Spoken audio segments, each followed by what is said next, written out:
l'invité de la matinale. KTO Radio. L'invité que l'on reçoit ce matin livre son témoignage d'une puissance symbolique rare et d'une grande espérance dans un livre paru il y a un mois, Sœur de douleur aux éditions XO, un ouvrage écrit à 3 voix avec le journaliste Samuel Lieven, Roselyne Hamel, la sœur du père Jacques Hamel, et vous, Nacera Kermiche, bonjour. Bonjour. Merci beaucoup d'avoir accepté notre invitation ce matin. Vous êtes la mère d'Adèle, l'un des 2 assaillants de l'attentat de Saint-Étienne-du-Rouvray le 26 juillet 2016 qui a coûté la vie au père Jacques Hamel. Le livre dont on parle raconte votre histoire, celle de Roselyne Hamel et de ces 2 trajectoires de vie qui se télescopent dans cette petite église de banlieue de Rouen et qui aboutit à une amitié indéfectible alors que tout aurait dû vous séparer. Nacera Kermiche, pour que l'on mesure cette amitié si étonnante, il faut que l'on comprenne le déchirement que vous avez vécu en découvrant que votre enfant avait commis un attentat terroriste. Oui, en effet, nous étions à quelques kilomètres l'une de l'autre et on ne se connaissait pas à ce moment-là, mais on vivait en effet la même chose. Moi, je venais d'apprendre à la télévision qu'il y avait eu un attentat. Et je ne savais pas encore si mon fils était impliqué ou pas. Et quand j'ai su qu'il était impliqué, j'étais sidérée. Je ne savais plus comment réagir, je ne savais plus quoi faire. J'étais bloquée, complètement bloquée.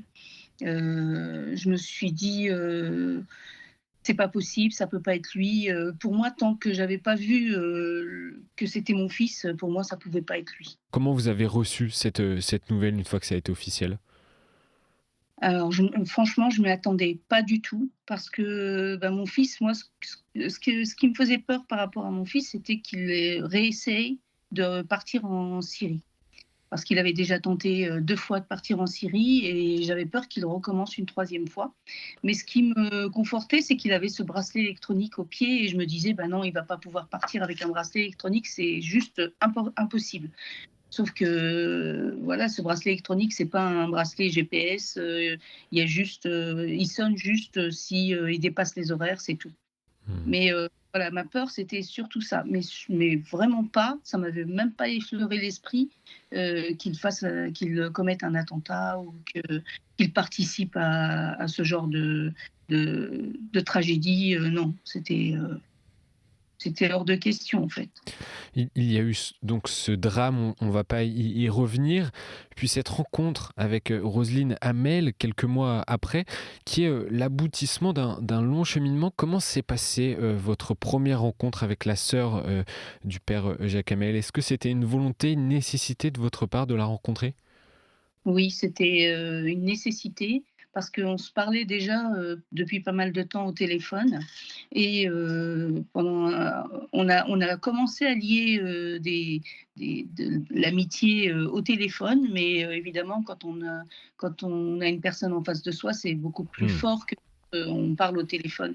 Donc moi j'attendais avec impatience qu'elle accepte de venir chez moi, mais j'osais pas lui demander personnellement parce que j'avais peur du refus ou j'avais peur qu'elle me dise: non, je peux pas venir, je suis trop loin», parce qu'il faut savoir qu'elle habite à Lille, hein, Roselyne Hamel. Et à ce moment-là, je ne savais pas qu'il y avait un presbytère où elle venait de temps en temps pendant les vacances. Donc pour moi, elle était loin, donc peut-être qu'elle allait me dire non, peut-être qu'elle ne voudrait pas venir, hein, ça serait compréhensible aussi, hein. Et donc, quand elle m'a proposé de venir, je me suis dit, voilà, ça va être l'occasion de rencontrer cette personne et de pouvoir, parler de face à face avec elle et de lui demander pardon et voilà. Qu'est-ce qui a fait que vous vous êtes rencontrés ? Parce que vous n'étiez pas forcément destinés à vous lier d'amitié, ni même à échanger. Parce que, ça s'est fait tout seul en fait, on s'est parlé une première fois, une deuxième fois, puis, au fur et à mesure, on a commencé à sentir qu'on avait besoin l'une de l'autre, peut-être, et que, ça devenait quelque chose de nécessaire pour, continuer à avancer. Quel souvenir vous gardez de cette première rencontre avec Roselyne Hamel ? C'était très, très émouvant. Je me souviens, quand j'ai ouvert la porte, j'avais, le cœur qui battait très fort, j'avais de l'émotion, j'avais les larmes qui commençaient à monter je l'ai prise dans mes bras et je lui ai demandé pardon c'était quelque chose d'incroyable, incroyable. C'était un besoin pour vous, c'était nécessaire de lui demander pardon? Oui, oui, j'avais besoin de lui demander pardon parce que mon fils était mort. Lui, il pouvait pas le faire, donc je sentais que c'était à moi de le faire. Il fallait que je lui demande pardon, pour lui et pour moi aussi. Votre relation avec Roselyne Hamel s'est ensuite approfondie à tel point que Roselyne Hamel dit que vous êtes des sœurs de douleur même. Qu'est-ce que ça veut dire?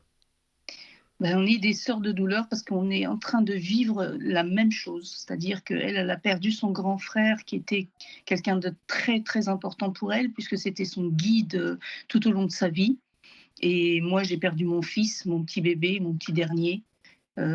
Pour une maman, perdre un enfant, c'est la chose la plus horrible qui puisse arriver à une maman et voilà, donc on vit la même chose. On vit, le deuil, on vit, la perte, on vit la douleur et on essaye de partager toutes les 2 pour que ça soit moins lourd et moins dur au jour le jour.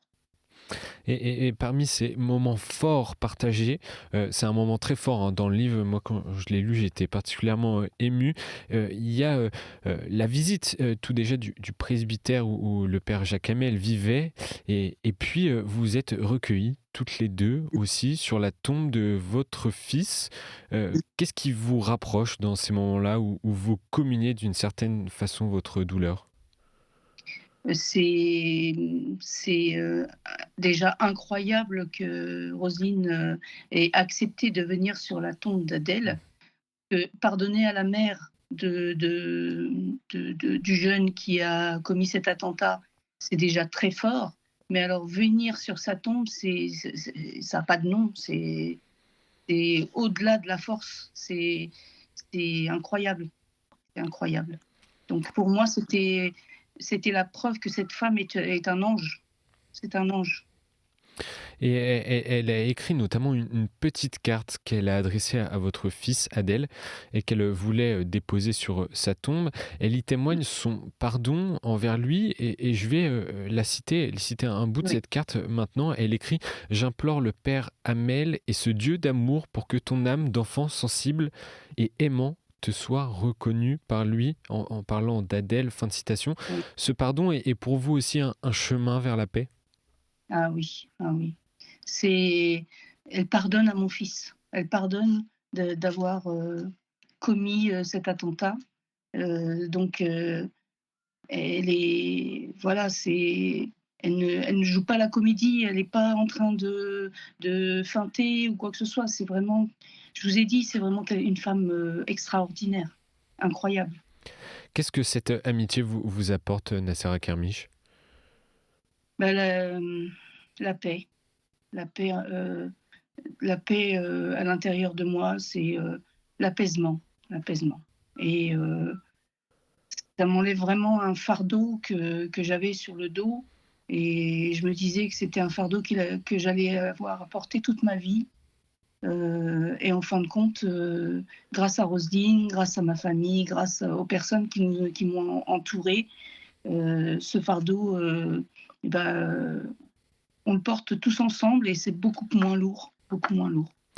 Le témoignage hein, que vous livrez dans ce livre est un témoignage rare qui peut rejoindre et toucher tellement de gens. Nassera Mmh. Kermiche, comment avez-vous trouvé le courage de partager cette amitié et de le faire à visage découvert dans un livre? Bah, parce que pendant 9 ans, j'ai toujours, refusé de témoigner, refusé de rencontrer, des journalistes ou de m'exposer et puis, j'ai réfléchi en me disant que, bah, tout ce que j'ai essayé de faire pour, enrayer cette radicalisation, pour, essayer de faire en sorte qu'il n'arrive, pas, cet attentat. J'ai tapé à des portes, j'ai crié mon désarroi, j'ai appelé au secours, et personne ne m'a entendue à ce moment-là Parce que mon but, c'était que mon fils ne parte pas en Syrie, qu'il n'aille pas se faire tuer en Syrie, parce que de toute façon, l'issue, c'était la mort. Et que je me rendais compte que malgré tout ce que j'avais fait, ben, mon fils est mort quand même, ici. Et ben, je me suis dit, ben, il va falloir que je fasse quelque chose pour que ça n'arrive plus. Que les parents qui sont dans cette situation euh, se disent qu'il y a moyen de se faire écouter, de se faire entendre, et qu'on peut enrayer, on peut arriver à enrayer cette radicalisation en allant les uns vers les autres, en partageant, en acceptant l'autre, en, en n'acceptant pas de faire la guerre, en préférant la paix et en discutant, en échangeant. Voilà. Et je pense que c'est comme ça qu'on finira par se rendre compte que nos religions sont des religions semblables, que le but final, c'est de s'aimer les uns les autres et d'arrêter de se faire la guerre et d'arrêter de se déchirer pour des choses qui ne devraient pas exister.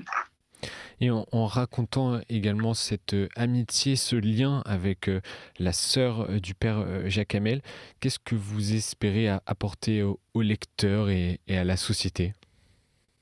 La preuve que musulmans et chrétiens, on peut partager dans toutes les religions, quelles qu'elles soient, et qu'on peut vivre ensemble, on peut se parler, on peut échanger, comprendre l'autre. Et voilà, et que on n'est pas obligé de se déchirer ou de se haïr euh, pour vivre sur cette terre, parce qu'on est tous des terriens en fait. En tout cas, c'est un magnifique témoignage, vraiment. Merci beaucoup, Nacera Karmiche, d'avoir accepté de le livrer ce matin à nos auditeurs de KTO Radio. Je redonne le titre du livre Sœur de douleur aux éditions XO. Vraiment, j'invite les auditeurs à le lire. C'est un très beau témoignage. Je vous remercie encore une fois et bonne fin de Ramadan. Oui, on est encore dans le Ramadan là pendant quelques jours. Et je sais que ça tombe en même temps que le carême, donc bonne fin de carême. Merci beaucoup, Nacera Karmiche, et bonne journée à vous. Merci, bonne journée à vous aussi, au revoir.